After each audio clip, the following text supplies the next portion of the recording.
Well, hello ladies and gentlemen. My name is Bruce Lee, and I got a couple of friends with me right here. Hey, this is Timmy. This is Ray Ray. And here we have a 4v4 match versus myself and a few of my friends and some top Grandmaster players whose identities will be revealed shortly. And we'll start this game in 3, 2, 1, go. Alright, so I guess I'll start off by introducing the players.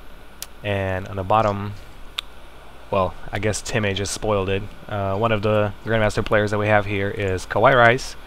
And on my team I have Timmy as Red Protoss, Green Machine as Teal Zerg, myself as Purple Zerg, and Hack Carlos as Blue Protoss.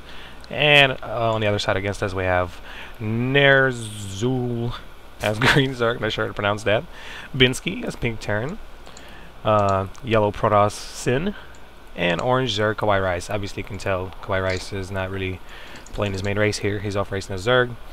And yeah, basically, Ray, tell us about the standard 4v4s. Well, if you're Zerg, you 10 pull. If you're Protoss, exactly your what team I'm has doing. less Zergs, you have to build a cannon so you don't die. If you're Terran, you rush Hellions. That actually sums it up pretty well. And actually, now that you mentioned it, I went 10 pull just exactly as you mentioned it, but Green Machine is actually doing a 13 pull. It's kind of weird. Maybe that's why his speed was quite delayed this game. But if we, take a look at our opponent's bases, we can actually see that neither one of them is taking their pull yet. And we have pretty standard, I would assume, 12 racks for Terran, and probably a 12 gate or 13 gate for Protoss Sin. And as you can see, Timmy is telling me to just go ahead and kill KawaiiRice because his pull is very delayed, and this is actually what happens in team games 4v4, where you have a standard basically race composition with 2 Zergs and preferably a Terran and Protoss, but 2 Protoss can work out as well. If both Zerg 10 pull and get their early speed, they can pretty much kill off the other Zerg early on. And Hack Carlos is actually proxy gating, and I'm pretty sure he realized that the Green Zerg here is trying to grab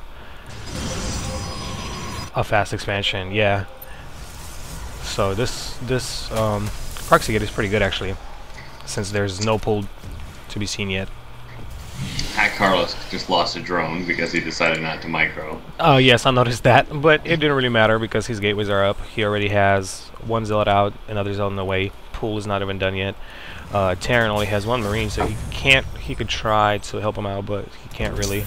And Sin is being a little bit BM. So Well, what happened was I was trying to cannon rush. Managed to chrono out his zealots, so he was able to take down, my cannons. So it's kind of a funny moment in the game, because sometimes even if you fail the cannon rush, they have to pull a lot of probes, and it delays them a little bit, and it makes their tech a little bit later. So sometimes it gives your allies an opportunity to take out the player. Of course, that's not happening yet, but I felt pretty bad though, because I did fail to pull off the cannon rush and neutralize them. But as you can see, I'm kind of getting ready to go back in. And as you can see from what we're doing right now, we forced KawaiiRice to grab a spine crawler, and he still doesn't have gas, so his speed is very, very much delayed. And since I 10 pull, unlike Green Machine, I already have my speed up, and this allows me to deal with these Reapers and Marines very efficiently, and also basically deal with other opponents' Zerglings as well. Speedlings are about twice as good as Zerglings in a straight up Zergling versus Zergling fight, just because they can get surrounds a lot faster and things like that. Yeah, as you can see, Green's losing quite a bit of speedling simply because Zergling simply because he doesn't have speed, and Darkness is able, or Bruce Lee is able to pick off quite a few of them without taking much damage. And if we look at income, a lot of them are sort of ahead of us in income. Most of them. I mean, if you look at Sin and Ben with 20 probes and SCDs respectively, KawaiiRice is at 20 drones, and well, since the Green Zerg was pressured a little more than everybody else with the proxy gate and our countless stream of Zerglings, he's down to 5 and 4 probes now, and I mean drones, and he's basically about to lose them all because he can't really run away from speedlings with drones. So now he doesn't have any workers at all, and he lost his expansion. And so green's pretty much dead. yes, so green is out of the game, and obviously, you know, there's a little trash talk between the teams. But you know, don't be mad because you can't play 4v4. Something I like to point out though is that Binsky and Sin were both in Grandmasters at the time the game was played. Yes. Like we actually checked their profiles in the game. North American Grandmasters. What I find interesting though is it looks like Binsky's doing some kind of a 4 racks Reaper, but he was only mining off of one of his 2 gas up until about 10 seconds ago. Yeah, yeah, and I can see that judging by the amount sad. of resources left in Top Geyser. And as you can see, you know, here's a little bit of cute micro. With the speed, the Zerglings are just able to crush pretty much the same amount of slow Zerglings. And now KawaiiRice is basically, you know, he has all these drones, but he has no tech, he has no or nothing. And we basically are able to break him at this point. Since he lost way too many Zerglings. And now, Binsky was able to get quite a few Reapers out, which is really good against our lower tier units. But since all of his teammates are pretty much dead, it really doesn't matter. Well, KawaiiRice does have his natural with, you know, 2 spine crawlers, but all his drones are pretty much dead. So. Yeah, now he has no spawning pool, so he has no tech. Yeah, he still doesn't have spawning speed, down. and obviously, you know, you can see that he just cannot catch up to my Zerglings. So basically, we're left with Binsky, who's, you know, got a fully functional base, but it's 1 base, no expansion up, and we have 2 other players who they still have their bases, but they're out of drones, so it's effectively, you know, 4 versus 1. Yeah, and now Binsky tries to snipe the pylon that's power in this cannon, but he gets surrounded by his Zerglings and pretty much loses all of them but 2. It's kind of interesting with the Reapers. We had a surround though. We had like, you know, 2 different players controlling the speedlings, but you know, with good control, they were able to kind of coordinate it and kill most of the Reapers. There's only 2 left. A few more with some alien support, so it's very good against Zerglings, I must say.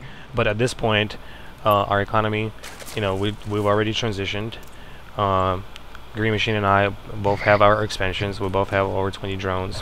Like not the best saturation, but you know, compared to our opponents, obviously we have way better income. I'm grabbing a Roach Warren. So far, Tim is just trying to tech into some Twilight Council, probably Blank Stalkers or something like that. Green Machine is grabbing a Roach Warren as well. Obviously, against Reapers and Hellions is a pretty good choice. And Hack Carlos just got a standard little gateway army. Actually, he's quite heavy on Zealots, but that's just what he has left over from that Proxy 2 gate. I'm actually curious why he's massing so many units in his base. Kind of seems odd. I'm not exactly sure. Well, because there's been Reapers and Hellions out on the field, which, you know, if the Zealots are on the field, they're just going to get sniped without doing any damage. Good point. And actually, he has 3 gateways that are unpowered. Just hanging out in Terran's Natural. There's really nothing you can do about that, though. It's just a sunk cost. The gateways were made in the early game. They, you know, they did their damage with the 11 minutes into the game, he just got Warp Gate. Well, that's what happens when you proxy 4 gate or 3 gate. It wasn't like he tried to transition out of it. Like he made a lot of Hellions Zealots. poking into Green Machine's base. The Green Machine took some heavy losses here, but at this point, you know, he's already started roach production. You know, this one roach gets cleaned up, but then shortly after he gets a few more, and you know, does a little bit of damage to this army before Binsky just retreats. Or maybe he kills the roaches and then retreats. Curious if he's gonna catch all these probes. Looks like he is. It's okay Well, because at Timmy can this just point, kill. it's still 4 versus 1, basically. So Yeah, and Timmy kills I'm using probes to kill the Hellions yeah, because he's that's a really boss. all that's left. For Because him. you're a boss. And now the you know, Binsky's army tried to book into my base. I have plenty of spine crows to deal with that. And at this point, they just realized that I don't think they can do much of anything else. With a pretty big army pushing into the front door of Binsky, it's pretty much game over. He manages to snipe that flamethrower, but can't really do too much economical damage since there are 2 more able to just pick away at his army. This happens quite a bit, like when you're at the end of a forest game and your team has a clear advantage, you kind of get a little bit lazy and sloppy on micro and macro. As you could see, like, Carlos was blocking his zealots with the stalkers, but he didn't care because his army's bigger than the rest of their team GG. combined. Yeah. So GG. yes, this is cast. I'd like to kind of introduce you guys to myself and my friends who should be here with me regularly, and we'll be uploading a lot of StarCraft 2 games. Hopefully, something exciting, something more exciting than this 4v4 game. This was just something to cast. It's kind of, because I was really excited about my channel, and I really needed some content, and this was my first video. Yeah. So yeah. The moral of that game too is if you try to play standard 1v1 strategies in a team game, you're going to get run over by people who 10 pool. Definitely, which is why you just saw a standard play. Aside from the fact that Carlos proxy gated. Other than that, everything else was, well, cannons I guess are not that standard either. Proxy Stalker and Hellion are all the standard builds, and they decided to play like 1v1 strategies. Yeah, both of those are fast expanded. Got run over. I mean, no matter how Grandmaster you are, you still can't win if you're not running proper build orders, and that's pretty much what happened to them. Yep. So yeah, more great games to come. Hopefully you guys enjoy this. We're still getting the hang of this whole casting thing, and I'm pretty sure in the future we'll have a lot more legit content. And yeah, see you guys next.